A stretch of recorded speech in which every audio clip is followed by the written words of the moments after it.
Recently, I had the opportunity to visit with Evie, a person from New York who's going to share her inspirational story, and here's what happened. So, Evie Blakey, thank you for joining us this evening. Thank you for having me. Good. I was reading the Pocono Record a little while back, and I saw an outstanding article on you. And so I wanted to get to know you because after I read your story, I truly felt that you were one of, at least the Pocono regions, if not the world's, one of the unsung heroes. So I wanted to have you share your story with our viewers. So, Evie, why don't you share what your story is with our viewers?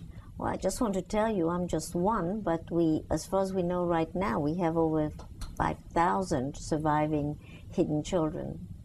Wow. Hidden during the Holocaust. When you say hidden children, what do you mean by that? Well, people know that children survived, and they assume that they survived the concentration camp, but very, very few did that, because obviously they were exterminated because they couldn't work, and the rest died of hunger or disease.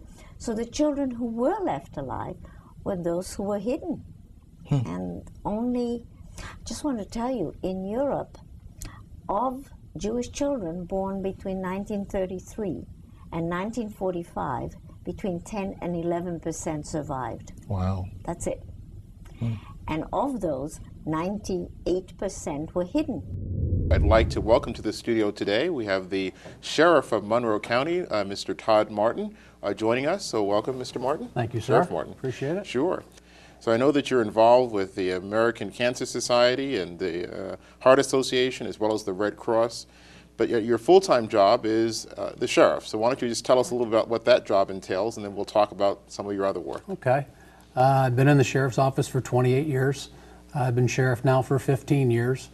I'm also the local fire chief, so I keep myself pretty busy besides doing the different things with the Cancer Society and American Red Cross. I've been a volunteer with the Red Cross now for over 25 years.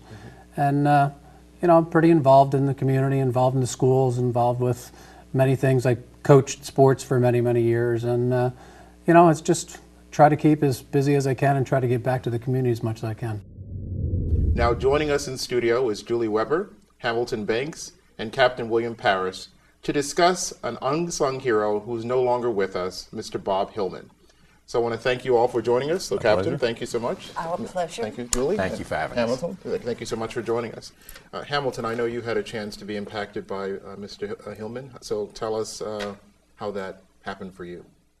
Well, I had moved up here in '95, and I was looking for after I decided to retire, I decided to try to get involved in the community, which I had been most of my life, in the movement and so forth.